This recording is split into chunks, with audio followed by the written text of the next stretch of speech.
Here are two ways to find similar songs on Spotify. With these strategies, you can find songs that have the same overall vibe as the song that you like. So by using these strategies, you will find songs that are similar to the song that you enjoy. So the first thing you need to do is just open up Spotify. Then pick the song that you like. So for example, for me, it's this song right here. Then open it like this.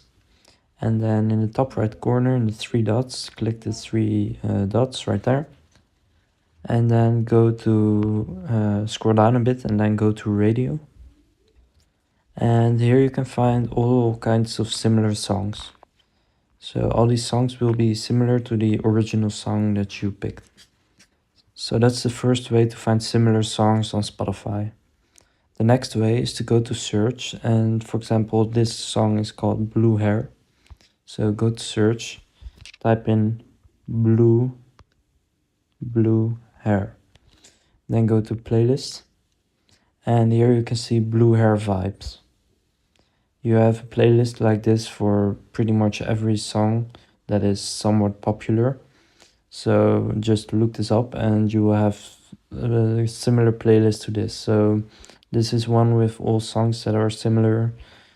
This one too.